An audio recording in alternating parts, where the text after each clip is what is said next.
Dios le bendiga. Qué bueno es volver a abrir la palabra de Dios y abrir nuestros corazones delante del Dios creador y sustentador del universo. Y abrimos su palabra en Hechos capítulo 7 para leer el verso 35 hasta el 37. Y dice así la santa palabra de Dios.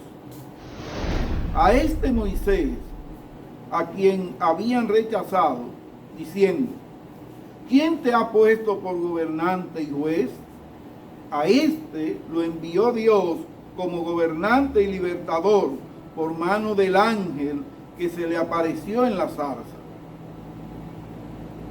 Este los sacó habiendo hecho prodigios y señales en tierra de Egipto y en el Mar Rojo y en el desierto por 40 años. Este Moisés es el que dijo a los hijos de Israel: profeta os levantará el Señor vuestro Dios de entre vuestros hermanos, como a mí. A él oiréis. Oremos. Padre, gracias por tu presencia, Señor. Gracias por tu gran fidelidad. Gracias por tu grandes misericordia. Oh Señor, tú sabes cuánto necesitamos que tú nos des fortaleza. Tú conoces nuestras debilidades, Señor. Tú conoces nuestra naturaleza pecaminosa y que necesitamos cada día ser fortalecidos espiritualmente a través de tu palabra, con la dirección de tu Espíritu. Y por eso venimos delante de ti a rogarte: bendícenos, Señor. Bendícenos por medio de tu palabra. Bendice, Señor, en cada lugar, cada hogar, en cualquier condición en que la persona esté y que esté oyendo estas palabras tuyas. Bendícelo, Señor, porque tú conoces todos los corazones. Tú los creaste para tu gloria. Por tanto, te rogamos bendición en el nombre de Cristo Jesús. Amén. Qué bien. Este pasaje que hemos leído, desde los inicios del capítulo 7, estamos viendo lo que se llama el discurso de Esteban. Es un mensaje maravilloso que Esteban pudo dar allí, un tremendo discurso, el más largo del libro de los Hechos. Y este hombre de Dios llamado Esteban, cuyo significado, su nombre es corona, tenía una característica muy especial. Vamos a ver algunas características de Esteban para ir adentrándonos a este pasaje. Primero, era un hombre lleno de fe y del Espíritu Santo, como dice Hechos capítulo 6, versículo 5. También era un hombre perdonador, como podemos ver en Hechos capítulo 7, versículo 60. Fue un gran hombre de Dios, considerado el primer mártir de la era cristiana. Este hombre nos hace ver de lo importante que es conocer la historia bíblica. Porque en todo este discurso él está dando historia bíblica.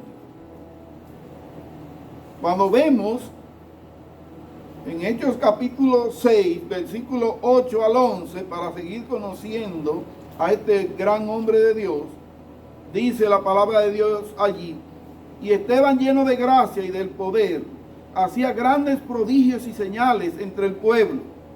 Entonces se levantaron unos de la sinagoga, llamados de los libertos, y de los de Cirenes y de Alejandría, de Cilicia y de Asia, disputando con Esteban. Verso 10: pero no podían resistir a la sabiduría y al espíritu con que hablaba. Entonces sobornaron a unos para que dijesen que le había oído hablar palabra blasfema contra Moisés y contra Dios. Era una persona llena del Espíritu Santo, lleno de gracia, lleno de misericordia. A lo que esto lleva a que el sumo sacerdote, en el capítulo 7, versículo 1, le hace una pregunta a Esteban. Y ahí es donde inicia el discurso de él. Dice, el sumo sacerdote dijo entonces, ¿es esto así? En otras palabras, ¿es verdad lo que esta gente dice? Ahí inicia el discurso de Esteban. Y lo inició hablando de quién.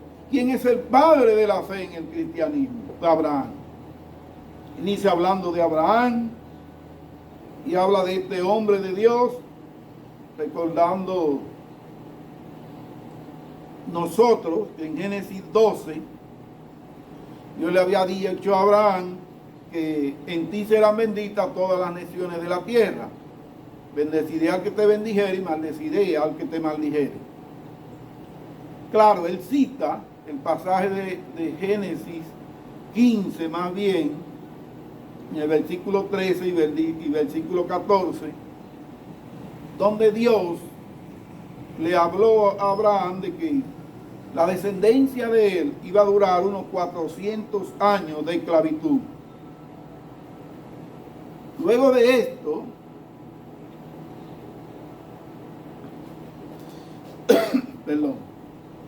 luego de esto, él sigue su discurso hablando acerca de los descendientes de Abraham.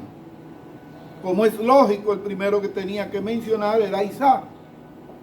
Luego habla de Jacob. Eso es el discurso que lleva Esteban allí.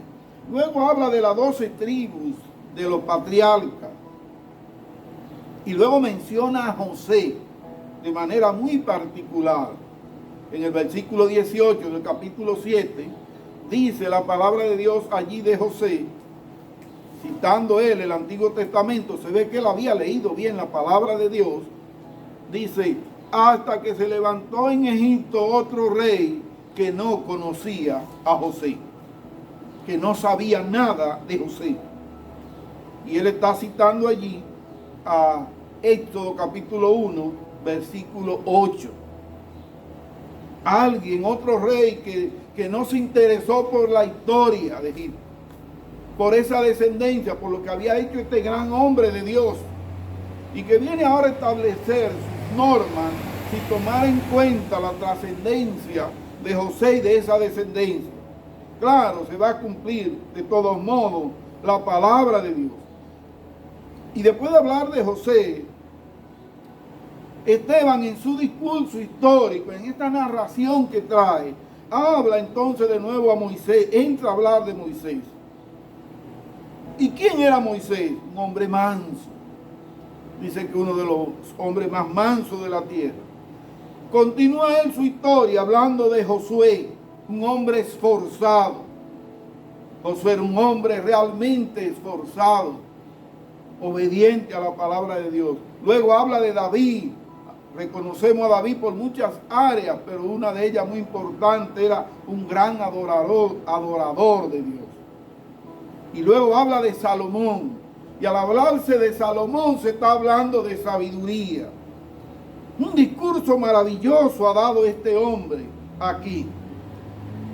Y después de llevar como esta cronología de estos hombres, vuelve Esteban a hablar de Moisés. Y entonces es donde entramos en el capítulo, en el versículo 35 al 37, donde estuvimos viendo. Vuelve y dice, habló Dios a Moisés, y le dice el verso 37,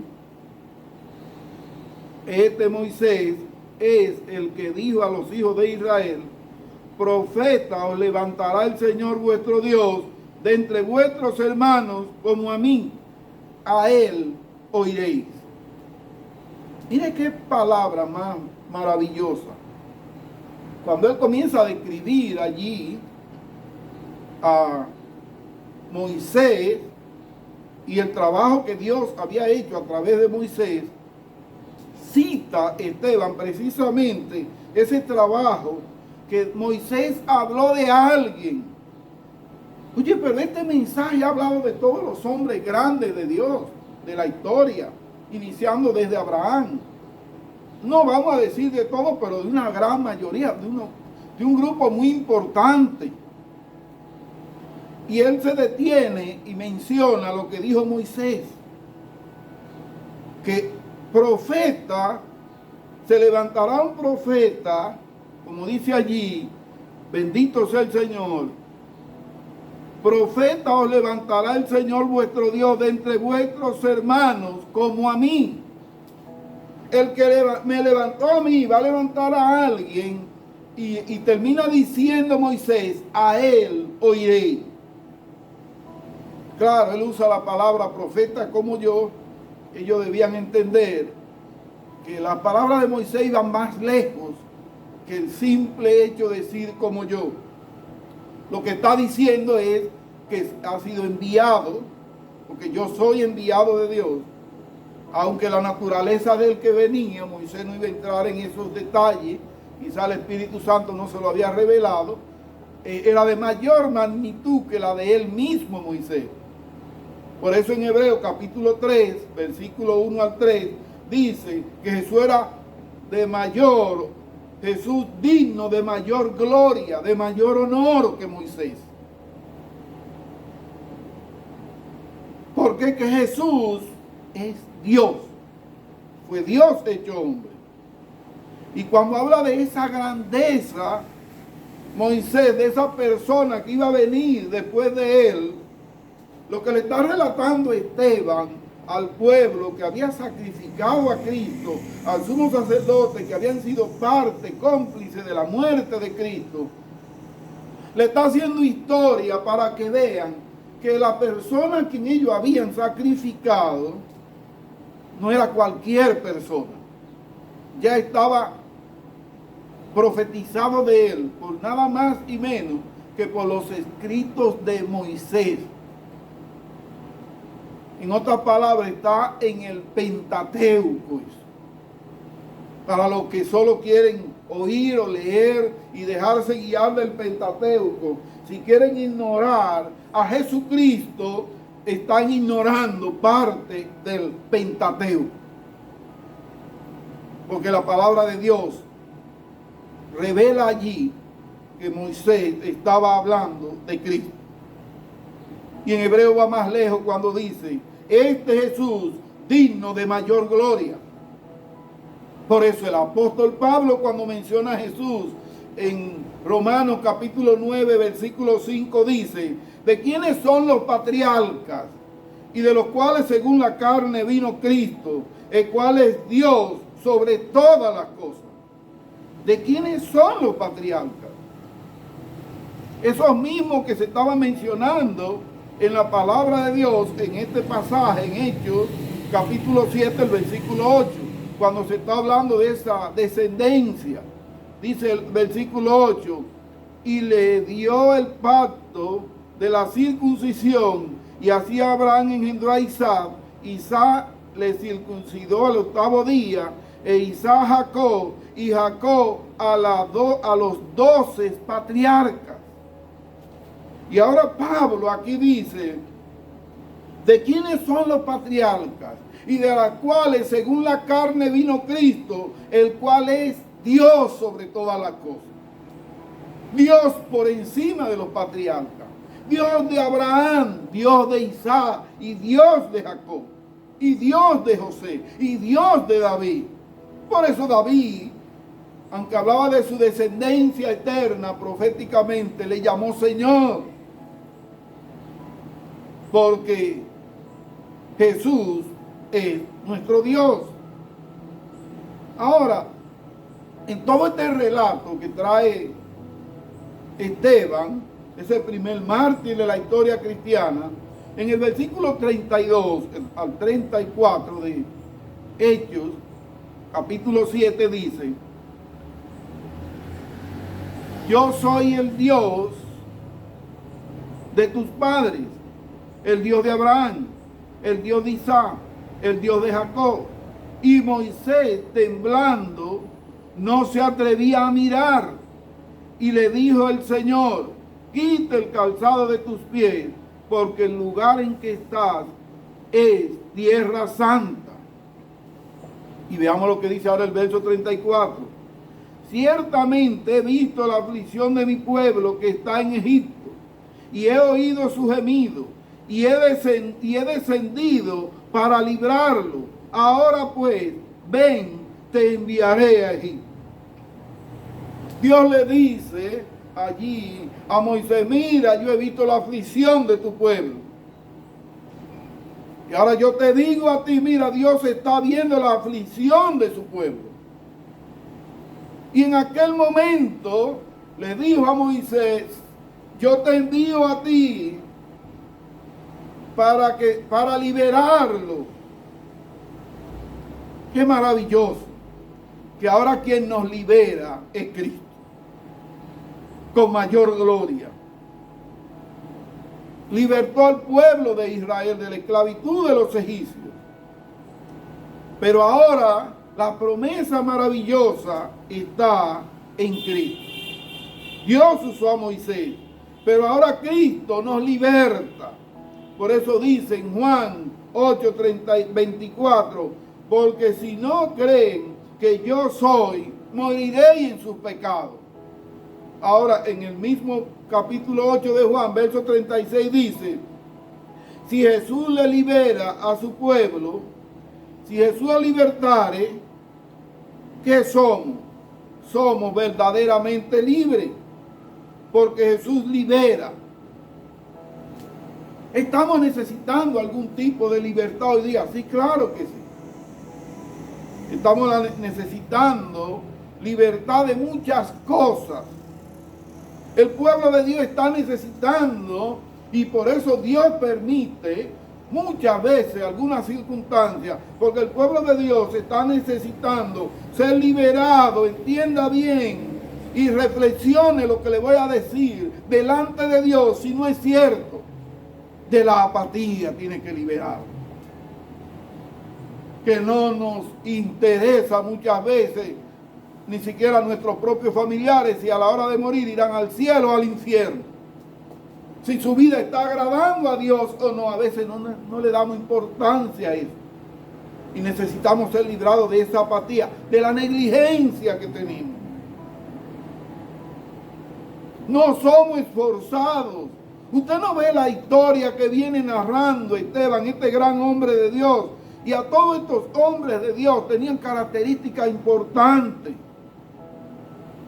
Moisés fue manso, pero hubo momentos en que se paró entre el pueblo y Dios y le dijo: no lo destruya. Primero destrúyeme a mí. No le haga eso. Hombre dispuesto a dar su vida. ¿Estamos nosotros en esa condición o estamos viviendo en un tiempo de tanta comodidad y tantas bendiciones que nos olvidamos de los demás? Usted sabe que así fue Josué, hombre valeroso, hombre extremadamente de gran valor para defender el pueblo. Y no solo Josué, David, un gran luchador. Entre todos estos hombres que va mencionando aquí Esteban, y eran hombres forzados. ¿Por qué? Porque el esforzado de hoy es usted, soy yo. El hombre manso que no es ligero para estar ofendiendo o defendiéndose o usando palabras a priori, haciendo unos análisis a priori, no debe ser usted. Porque usted y yo somos diferentes. Es más, nosotros tenemos ventaja a esos hombres de Dios de ese tiempo, porque el Espíritu Santo de Dios venía sobre ellos, pero no permanecía en ellos. Hoy día, todo el que es lavado por la sangre de Cristo y estudia la palabra de Dios sabe que tiene el Espíritu Santo de Dios hasta llegar a la presencia del Señor. Tenemos menos excusa. Dios quiere liberar a su pueblo de ese pecado, de negligencia, de descuido, de apatía, de ignorar las necesidades de los demás. Y Dios ha permitido circunstancias que estemos pasando para que nosotros nos evaluemos, nos autoevaluemos. Y también para evaluar a otros que no andan bien. Para reflexionar. Yo he dado gracias a Dios por ver un gran pueblo de Dios hoy día orando. ¡Qué maravilloso! Y no ha temido usted que pase como en el pueblo de Israel en el desierto, que cuando Dios le daba comida entonces se sentaba a comer y a beber y se olvidaba de Dios. ¿No teme usted que cuando pase todas estas pruebas que hay en el mundo, en todo el planeta Tierra, volvamos a la llamada normalidad?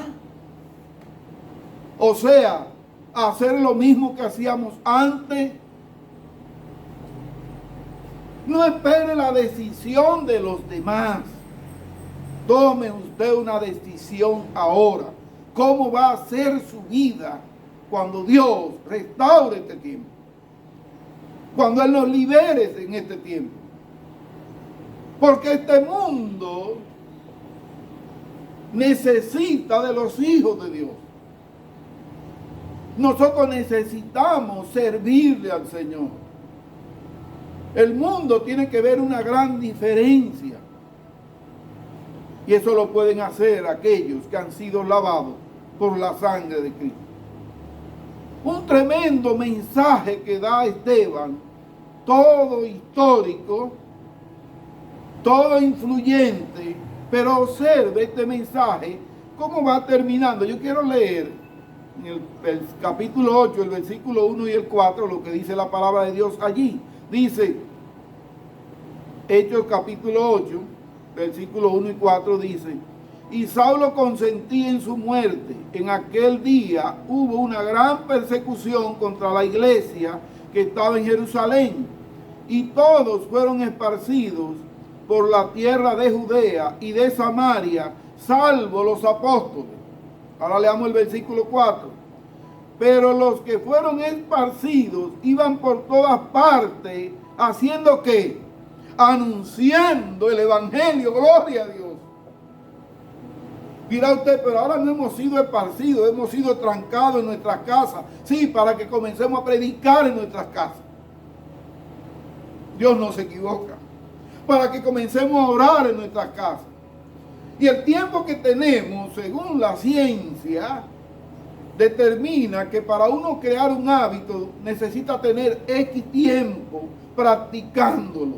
Y Dios, en su soberana gracia, que nos conoce más cómo somos nosotros, nos está dando un tiempo más allá de ahí. O sea, para crear buenos hábitos como creyentes, para dejar de hacer lo malo y comenzar a hacer el bien. El pueblo que hacía en medio de la prueba, pero los que fueron esparcidos iban por todas partes anunciando el evangelio. Bendito sea Dios. Este hombre de Dios, que fue impactado por el poder de Dios, que tenía características tan especiales, ¿a quién vio y a quién clamó en los momentos difíciles? Porque Esteban fue acusado de algo que no había hecho. Porque lo que estaba era predicando a Jesús, al Jesús de la Biblia desde el Antiguo Testamento. Oiga bien, él agarró el Antiguo Testamento y predicó a Jesús desde allí. Ahora, en ese momento final de su vida, ¿quién clamó él? En el capítulo 7, quiero ver el verso 55 y 56, lo que dice la palabra de Dios allí. Dice, pero Esteban, lleno del Espíritu Santo, puesto los ojos en el cielo, vio la gloria de Dios y a Jesús que estaba a la diestra de Dios. Y el verso 56 dice, y dijo, he aquí veo los cielos abiertos y al Hijo del Hombre que está a la diestra de Dios. Gloria al Señor. Vio a Jesús.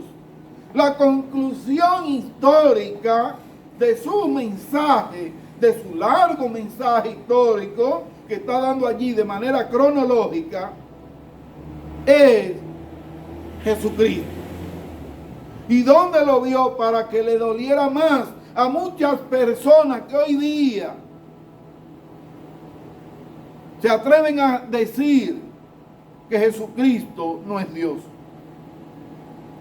Dice que ve a Jesús, dice allí, al Hijo del Hombre que estaba a la derecha de Dios. Y concluye el verso allí, el 59 y el verso 60 de ese pasaje diciendo, y apedreaban a Esteban, mientras él invocaba y decía, Señor Jesús, recibe mi espíritu.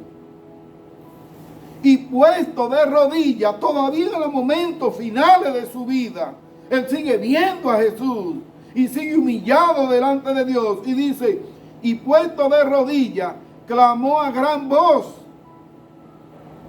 Maravilloso. ¿Usted sabe por qué es maravilloso? ¿Recuerda usted a Jesús cuando murió en la cruz por nuestros pecados? Cuando dijo, Padre, en tus manos encomiendo mi espíritu. Aquí dice que él clamó a gran voz, Señor, no le tomes en cuenta este pecado. Una de las 7 palabras, de hecho la primera, Padre, perdónalos porque no saben lo que hacen. Este hombre tenía un espíritu perdonador, una característica de humildad maravillosa. ¡Qué bendición! Puesto de rodillas clamó a gran voz, Señor, no le tomes en cuenta este pecado. Y habiendo dicho esto, partió con el Señor. ¿A quién clamas tú cuando te ven problemas? ¿A quién ves tú cuando estás en situaciones difíciles? ¿Te pones de rodillas delante de Dios? ¿No te das cuenta que ponerse de rodillas y reconocer la grandeza de nuestro Señor y Salvador Jesucristo? Y que en determinados momentos tenemos que humillar nuestro propio cuerpo, nuestra naturaleza humana, que quiere creerse que es lo que no es. Y que el Señor puede demostrar lo poco que somos con cualquier sencillez. Porque somos simples humanos que necesitamos a Cristo, que necesitamos vivir para su gloria, que estaremos para siempre con Él. ¿A quién vemos en los momentos difíciles? Ahora nada más estamos viendo el problema de salud que hay, problema viral.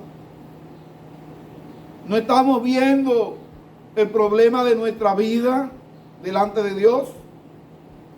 No nos estamos viendo qué cosa mala hemos hecho, a quién debemos pedirle perdón, con quién debemos restaurar nuestras relaciones. Y yo no te voy a decir que tú puedes hacerlo, obligar a otros, porque el apóstol Pablo dice, en cuanto dependa de vosotros, estad en paz con todo el mundo. Lo que te estoy diciendo es que hagas tu parte y déjale la otra parte al Señor. En momentos difíciles, ¿a quién tú vas? Yo quiero que tú y yo vayamos a Cristo. Yo quiero que tú y yo nos humillemos delante de Cristo. Yo quiero que tú y yo, que nosotros comencemos a hablar más de Cristo. Que el Señor derrame bendición en cada uno de nosotros, en esta hora, en cualquier lugar donde estemos. Oremos. Padre, gracias por tu misericordia y tu fidelidad. Una vez más te rogamos, Señor, bendícenos. Bendice a cada persona que está oyendo tu palabra. Bendice su familia y ayúdale a buscar a Cristo como la única opción para tener salvación y vida eterna. Gracias, Padre, en el nombre de Cristo Jesús. Amén.